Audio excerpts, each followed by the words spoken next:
that he was only a part of this enormous machine which dealt with the persecution of Jews. This was from the very beginning, and this is how it went on. He was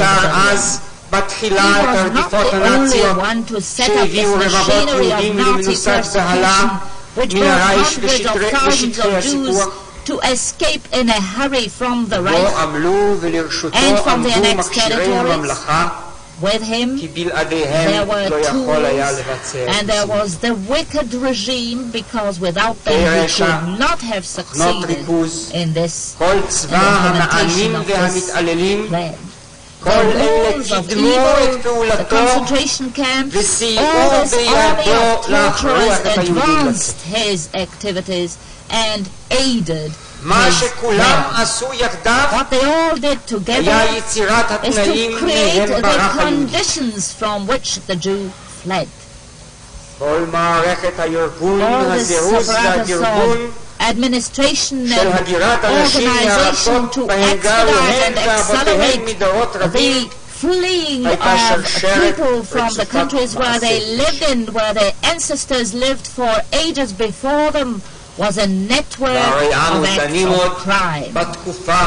And we are the summary of precedents.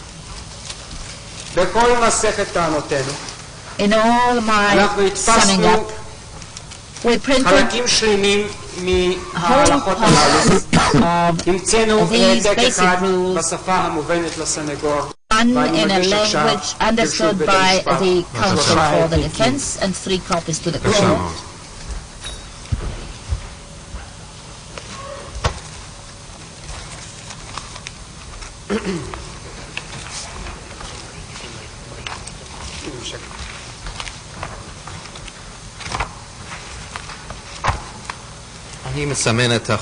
President of Court, I marked this material with my initials.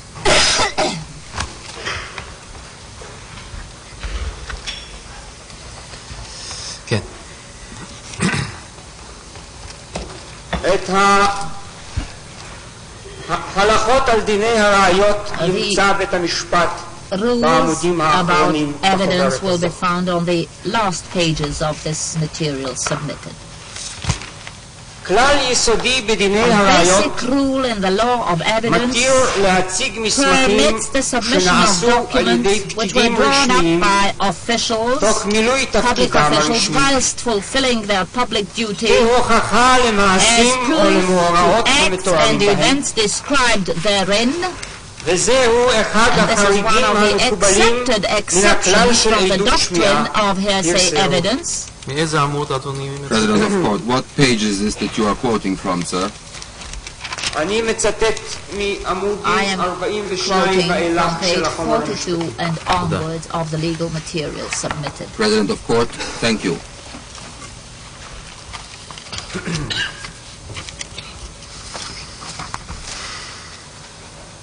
עדות כזאת מותרת על יסוד ההנחה האוניברסלית כי פקיד ציבור ימלא תפקידו כדת וכדין ובלשון בית המשפט העליון בישראל אם מתפקידו הרשמי ואני מוסיף של העובד לרשום עובדה ידועה שקרתה או דברים מסוימים שנאמרו בנוכחותו הרי יעשה זאת ביושר ובדקדקנות.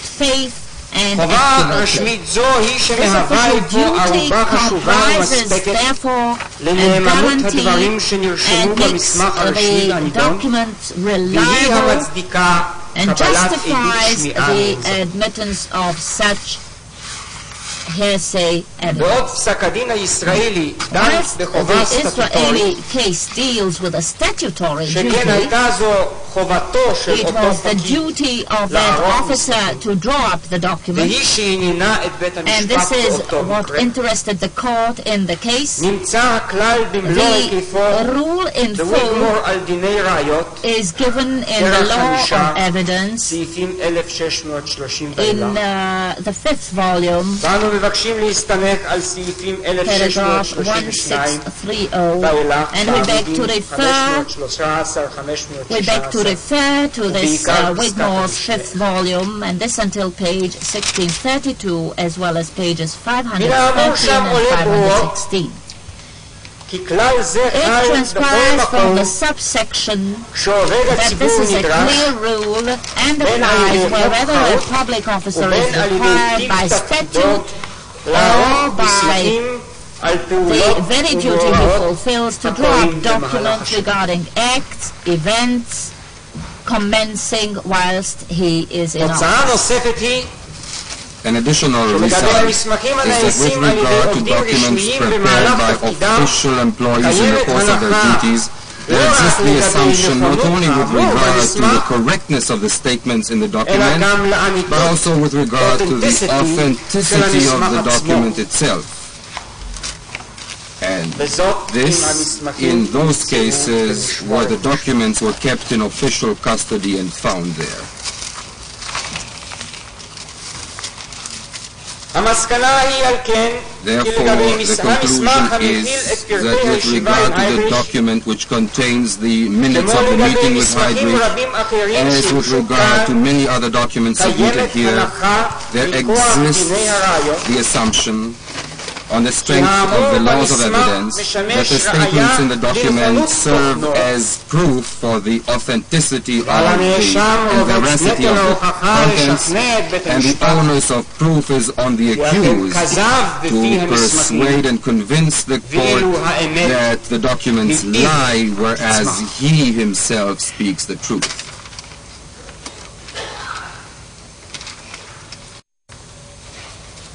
The accused cannot carry this weight, and not only for the reasons to which we have already pointed.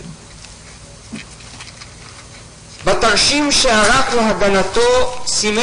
the diagram which he prepared for his defense, he marked October 1939 as the date of his transfer to Berlin.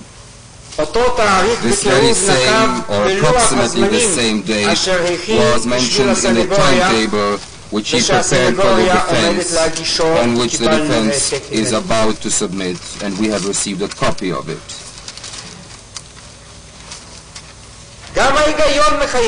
Logic, too, requires that a man rigorously selected for the task of combating Jewry will take part in such a decisive session. Moreover, Aייכman's entire activity in the uprooting of population as part of the activities of Department 4B4, acts which he admits to having committed, that is to say, the uprooting of Jews and Poles from the areas incorporated into the Reich, and their transfer to that part of the occupied Polish area, known by its designation of Government General Area, a task for which he received a special nomination, was done for no other reason than to promote that plan agreed upon in that meeting.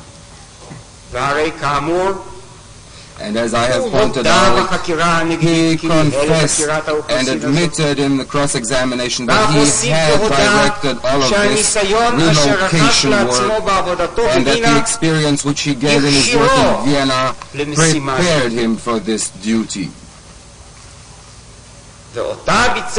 And he carried it out in cooperation with the institution set up for the purpose of despoliating the property of the deportees, an institution which, with typical Nazi perversity, was called Trusteeship Institute East.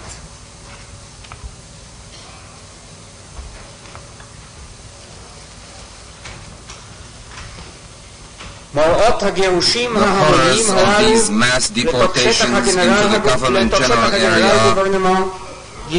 are familiar to us also from the Hans Frank diary, the diary of the man who was the Governor General of the Government General Area. The relevant passage from the Frank diary I have already mentioned in my introductory address.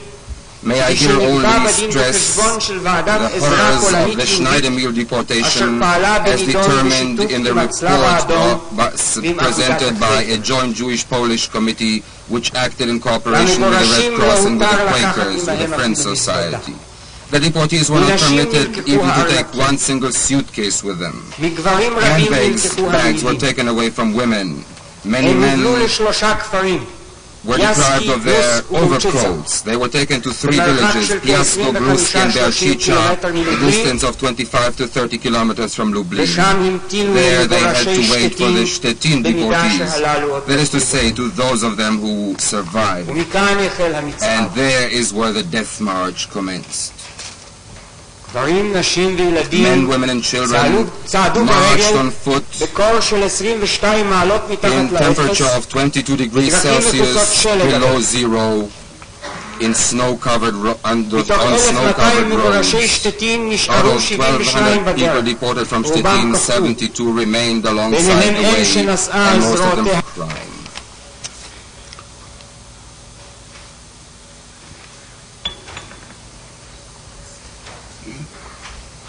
The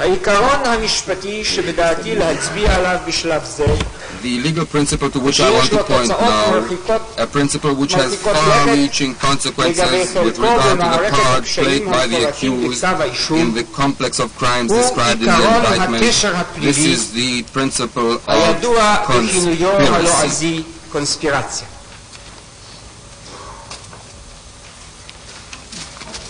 האסמכתאות שנביא שאובות הן מן הפסיקה המקורית והאנגלוסקסית ונוגעות לקשיים חמורים אך כאלה שבוצעו בהיקף קרימינלי רגיל. Although such crimes that were committed in the nature of which were the normal criminal acts, one act of murder, one act of robbery, and so on. But there's no doubt that the legal doctrines outlined in those decisions apply just as well to crimes which embrace an entire continent, and the rules apply to the crime just as well, or even more, because it is a crime which is more horrible and more comprehensive. The law imposes criminal responsibility on the man who murders one soul, and this applies just as well to the murder of millions. Following common law, our Supreme Court defined a criminal conspiracy. This was in the Goldstein case, page 1 in our pamphlet, in the following manner. The proof was given about the conspiracy between 2 people or more, and in the second place it must be proven that the aim was an act which is considered illegal. And the consequence of such a conspiracy, as was set down in the judgment of the Supreme Court, that once a man entered into a conspiracy with others to perform an illegal act, then implicitly he gives his agreement to the fact that his accomplices would use any means needed to obtain this aim. Moreover, each and every one of the conspirators will be responsible for the acts of all the other accomplices to the extent that these acts were performed for the aims of the conspiracy and for their advancement. Now on page 4 of the booklet which you are holding, there are quotations from this judgment, and I shall read only a few lines. It's in the third paragraph about the responsibility of a conspirator for the acts of the other conspirators. There is no doubt שהשופט המלומד שלמטה that חשב the distinguished judge in the שמותר lower להשתמש court בעדות thought על עשיית that one מעשה על is ידי קושר אחד entitled to use evidence about the acts of one conspirator בתור עדות כשרה נגד as כל יתר admissible הקושרים. evidence against all the other מבחינה conspirators. סובסטנטיבית מותר And from a להרשיע את substantive יתר point of הקושרים view, one can של אותו מעשה sentence the גם אם לא other השתתפו בביצועו. conspirators for that act, even if they did במילים not אחרות, actually take part in its קושר אחד commission. In הוא other בבחינת words, סוכן one ליתר הקושרים conspirator is in the nature of an ודין agent for מעשיו all the others, כדין מעשיו של שותף and לעבירה his acts must be במובן judged סעיף as the acts of 24 an accomplice to the לפקודת crime החוק הפלילי. in the spirit of paragraph 4 of the criminal law ordinance. זה פסק דינו של השופט This גויטיין is המנוח the ruling of the late Judge אשר Goitein, אביבתו עדיין טריה בלב כולם. whose loss is still fresh in the hearts of all of us. השופט גויטיין מביא Justice בפסק דינו מובאה מוויליאמס brings a quotation אשר from נמצאת Williams in his מעל judgment, לקטע הזה. which is in the same passage. ואחר כך בעמוד 5 And then on בנספח page 5 in the appendix, פסק דין אמריקאי an United American States versus judgment, Boyd. United States versus Boyd.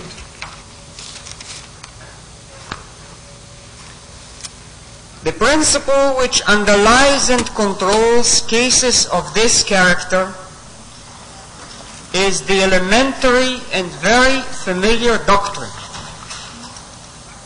applicable alike to crimes and mere civil injuries, that every person must be presumed to intend and is accordingly held responsible for the probable consequences of his own acts or conduct.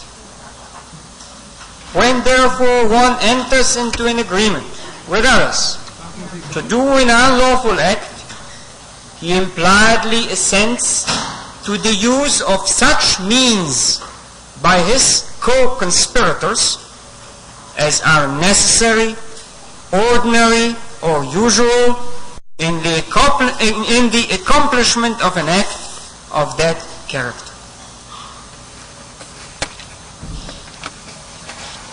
והמסקנה, And the consequence, the conclusion is זו שנתקבלה that which was accepted בערעור פלילי סוויטלנד, in criminal appeal, the criminal appeal in the וגם על Sweetland כך הסתמך case, השופט גויטיין and this המנוח, was also used by the ובראש late עמוד Mr. 5 Justice בחוברת שלכם. Goitein. It is on top of page Every 5. act done by a conspirator Every in furtherance of the act done by a conspiracy conspirator in furtherance of a is conspiracy done on behalf of all the conspirators.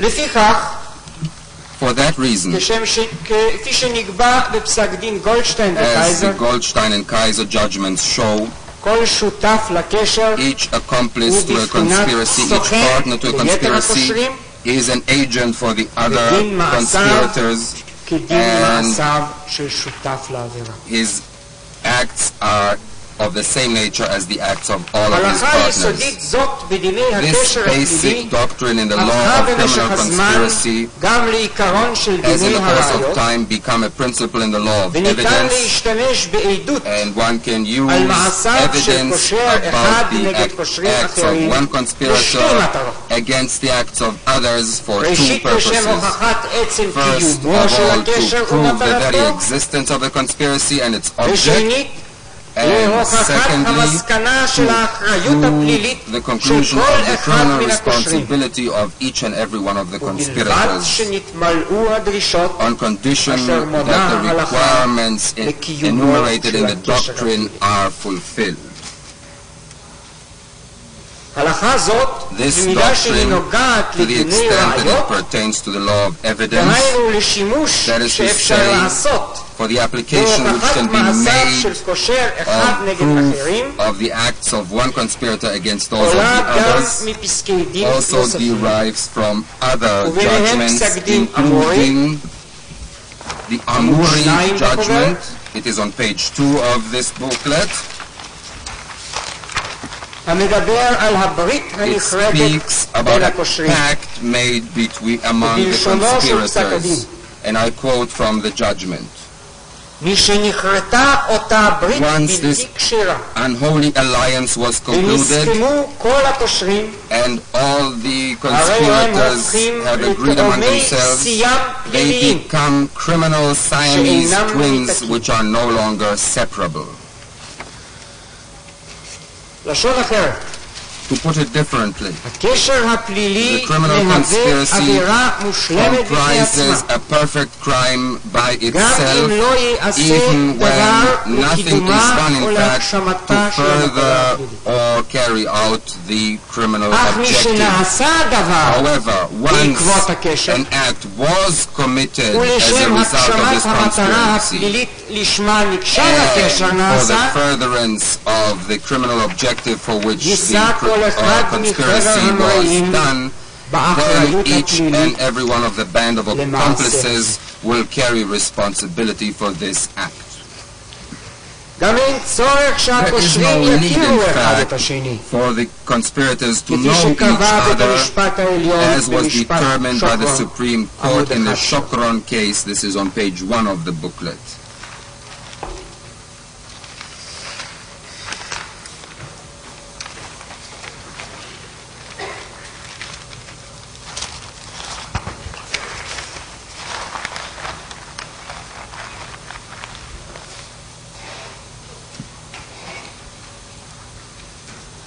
אין בזה מניעה למצוא אדם אשם בקשר אם קיימות הוכחות לכך, כי יכול אדם להימצא אשם בעשיית קשר עם אנשים אחרים אף על פי שלא כל אחד מן האחרים מוכר לו וידוע לו, בייחוד כשנערכת חלוקת תפקידים בביצוע העבירות שלמענו נעשות קשר.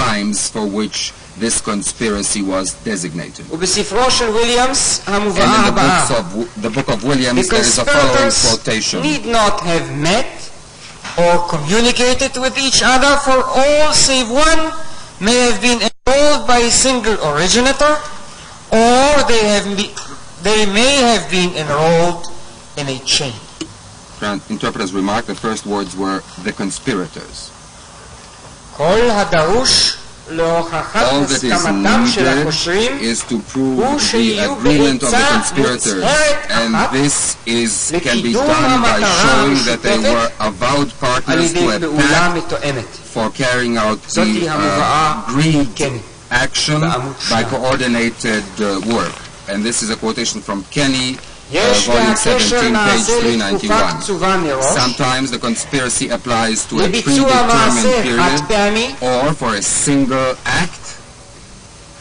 At other times the conspiracy applies to an undetermined period and for an objective which is realized by undefined and unexpected acts.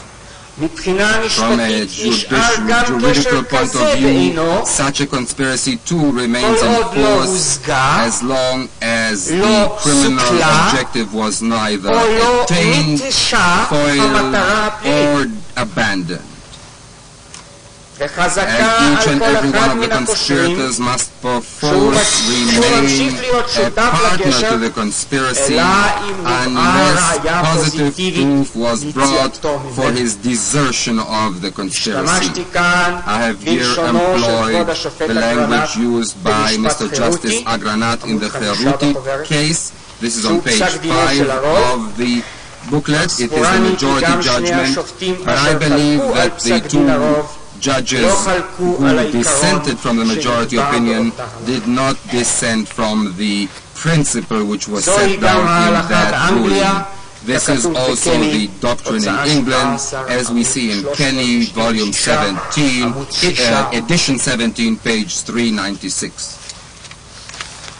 In the judgment in the Feruti case, Mr. Justice Agranat says that the continuity of the criminal conspiracy will be considered as proven prima facie once the existence of the conspiracy at any point in time was proved. one of the bases of the principle is a voluntary adherence of the criminal to the conspiracy. In our case, therefore, there may arise the problem. Whether the fact that Aeychman remained among the conspirators will apply as well to the period where, according to his claim, he was a soldier acting upon orders. I shall address myself to the facts involved in his status later and the fact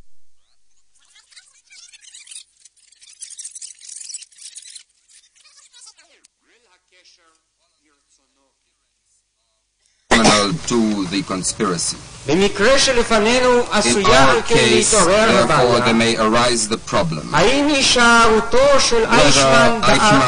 fact that Aeychman remained among the conspirators will apply as well to the period where, according to his claim, he was a soldier acting upon orders. I shall address myself to the facts involved in his status later and the facts which pertain to his way of implementing his instructions and carrying out his tasks. But at this stage, and for the sole purpose of discussing the legal argument, I shall assume to his benefit, although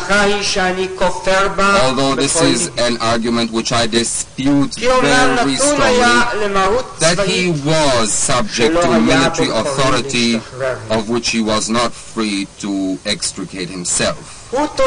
He argues that his joining the Nazi party, whose radically anti-Semitic platform was known to everyone, and that his adherence to the SD and his assumption of the various tasks which he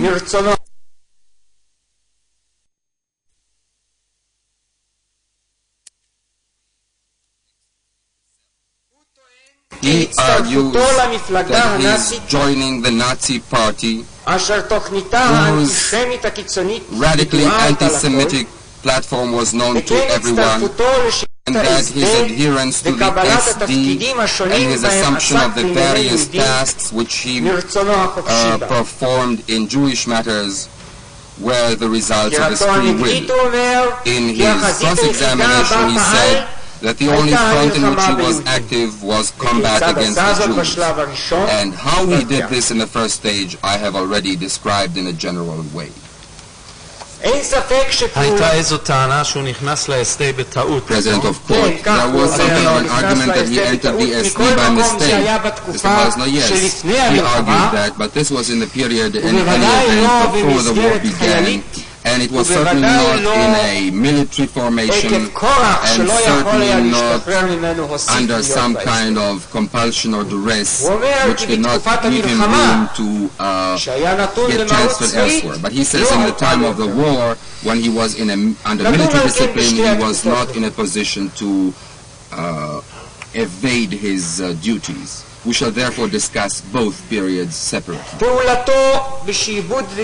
His activity in the oppression and expulsion of civilian population and persecution for racial political reasons in the first period, these are crimes against humanity as described in paragraph 1 of the Law for the Punishment of Nazis and Their Collaborators, 1950. And this is, in this matter, follows closely the definition of the same crime in the Charter of the International Tribunal, which is appended to the London Charter of 1945, and in the Law of the Supervisory Council number 10. It is my argument that even in that period already, the accused committed his acts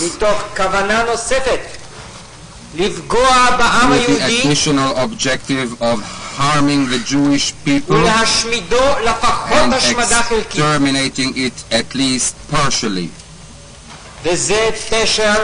And this is the meaning of the conspiracy and the connection of this with the detentions in Dachau and Buchenwald and the prevention of transfers from there, and the condition that people would be released from there only if emigration is speeded up greatly.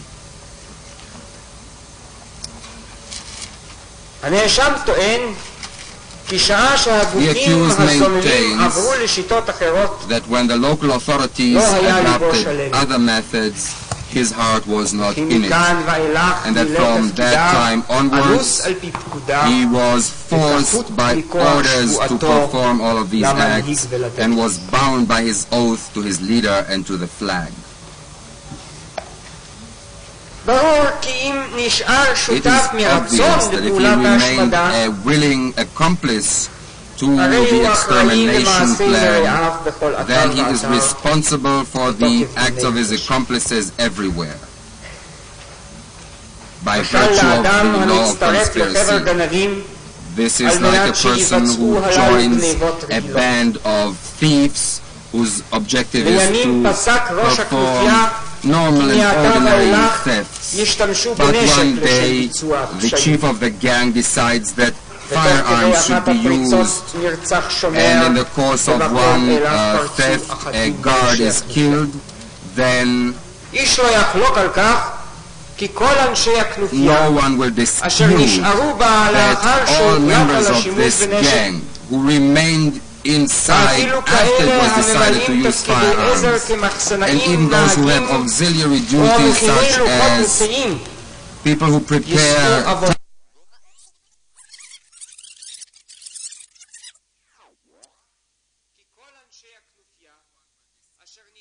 that all members of this gang who remained inside after it was decided to use firearms, and even those who have auxiliary duties such as people who prepare timetables or are in charge of warehouses are criminally responsible as accomplices to murder. I know, Your Honors, that all the examples before you and all the references that I shall quote sound very strangely. Because what example, what reference, what precedent is there for these horrible matters about which we have heard here? But in this legal argument, in this pleading, and in a court composed of ordinary human beings, I cannot do otherwise. I can only plead by using normal precedents which, with all their horror in a regular court of law, in a regular case, are absolutely nothing at all in comparison with the acts which we are discussing here. And what about a man who joined a criminal gang and remained in it against his will? A decisive answer in this matter was given in the judgment of the International Military Tribunal at Nuremberg when he discussed the conspiracy for declaring aggressive war. This is in the Blue Series, Volume 1, page 226. I quote, the argument that such common planning is not permanent when there exists complete dictatorship, this is a baseless argument. A plan in the implementation of which several people take part is still a plan, even though it may have been carried out only by one of them. And those who carry out the plan cannot evade responsibility, even though they show that they acted upon instructions from the man who conceived the plan. Hitler could not have waged aggressive war alone. He had to draw on the cooperation of politicians, military commanders, diplomats, and businessmen. And when they, knowing his objectives, gave him this cooperation on their part, they transformed themselves into partners in the plan which he conceived. They cannot be regarded innocent because they were used by Hitler if they knew what they were doing. העובדה שהוצבו למשימותיהם על ידי רודן אינה פוטרת אותם מאחריות במעשיהם. היחס בין מנהיג למונהג אינו שולל כאן אחריות, כשם שאינו שולל אותה במסגרת שלטון העריצות של עבריינות מאורגנת בהיקף מקומי. despotic rule of organized crime on a local scale, in a dictatorial organization which does not have international ramifications, which acts in a local sphere, as we see in the Nuremberg judgment. This was also discussed by the President of the Supreme Court in the Menkes case. It is on page 8 of the booklet. Before I go over to my next argument, I shall reply to a possible claim or by the defense. The defense may argue that at Nuremberg the argument was not accepted, the argument about conspiracy to commit a crime against humanity. This is true indeed, because the Charter of the International Military Tribunal, as well as the law for the Supervisory Council number 10, which were the legal foundation for the military tribunals, they defined specific crimes. They gave formulations, legal formulations for principles, accepted and existing principles of international law, which had been in existence for a long time, but was only applied then for the first time. And they defined the conspiracy for aggressive war as a crime against humanity, whereas conspiracy to commit crimes against humanity was not defined in that way. Therefore, the ruling at Nuremberg was correct and valid, but this is not the situation in accordance with our law for the punishment of Nazis and their collaborators. When we regard this law in the entire context of the laws of the State of Israel, where there applies the principle of criminal conspiracy as part of substantive law, and together with paragraph 1, it is then clear that the man who conspires to commit a crime against the Jewish people or against humanity or to commit war crimes will be held responsible in accordance with the general principles. To put it differently, the London Charter set the boundaries of the definition of the crimes, and from this sphere the International Military Tribunal should not deviate, just as later on the other military tribunals could not have exceeded the scope of the law of the Supervisory Council number 10. And they did not have that definition. On the other hand, in our law, in the law for the punishment of the Nazis and their collaborators, 1950, one must interpret the crime and the complex of its circumstances in accordance with the other provisions of our law, in accordance with the complex of our law of evidence and our substantive law.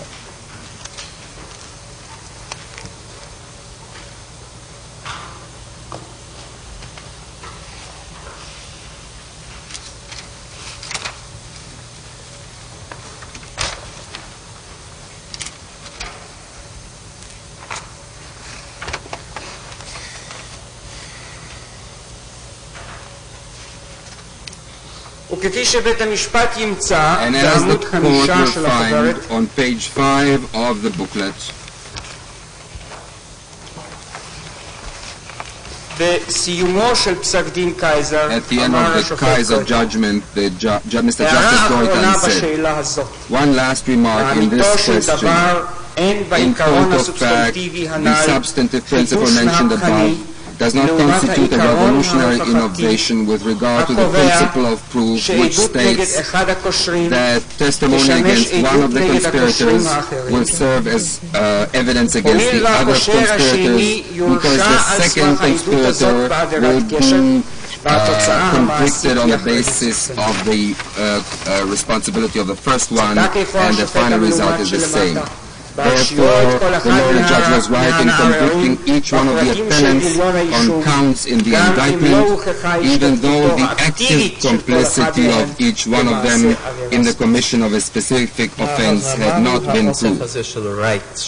President of Court, Mr. Hausner, what is this right collection of statements quoted here? Mr. Hausner, this right material is from the United States Crimes Commission, which has 15 volumes theoretically, but they're all bound together in 5 volumes, and they are in the library of the court. President of Court, did we receive it? Mr. Hausner, I believe so. Mr. Hausner, but we are quite prepared to put our own collection at the disposal of the court. It is in the library of the Supreme Court. Mr. President of Court, oh yes, that may be, but I have not seen it here. Mr. Hausner, but this is the official edition published by the War Crimes Commission of the United Nations.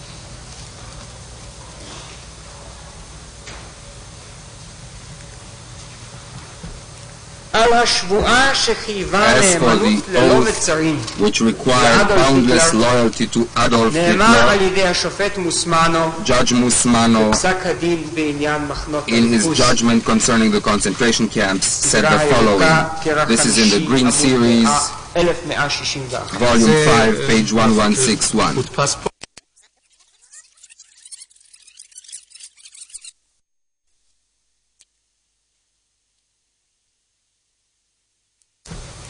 As for the oath which required boundless loyalty to Adolf Hitler, Judge Musmano, in his judgment concerning the concentration camps, said the following. This is in the Green Series, Volume 5, page 1161. President of Court, was this printed here? Well, perhaps you can repeat the page. Mr. Hausner, Green Series, Volume 5, page 1161.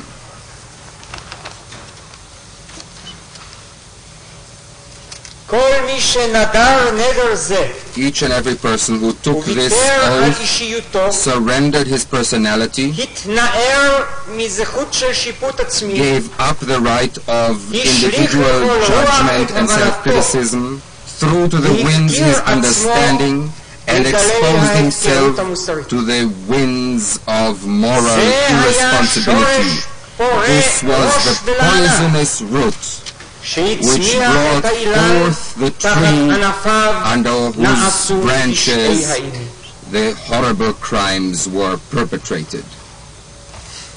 End of quote.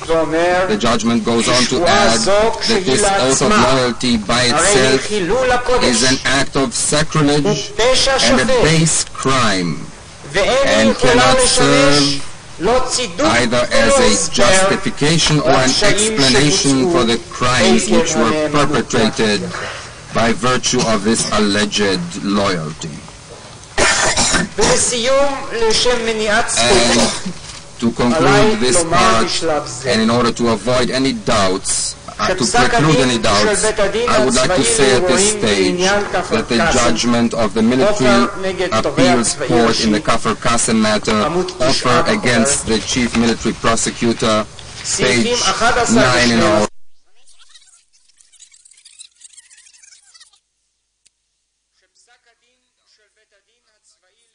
stage, that the judgment of the military appeals court in the Kafir Qasim matter offer against the chief military prosecutor, page 9 in our pamphlet, paragraphs 11 and 12, this does not change the above-mentioned doctrine. The paragraphs which I mentioned discuss the problem of the criminal responsibility of two soldiers who had been present at a place where the crime had been committed by other soldiers. The military court of appeals acquitted them of having committed an offense by virtue of this presence, having believed that their presence at this place was by virtue of compliance with a legal order, and it was not true that they had any share whatsoever in the offense. Under such circumstances, the presence of these people alone at a place where a crime was committed by others does not suffice to find a criminal conspiracy or complicity in a crime.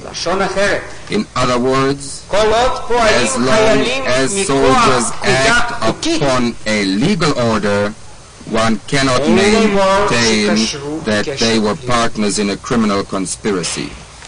However, from the judgment itself it transpires very clearly that if those same soldiers had been present on that spot by virtue and upon complying with an illegal order, an order which was prima facie illegal, then they too would have been considered accomplices to the crime. Therefore, the Kafir Qasim judgment not only that it does not aid the accused, but rather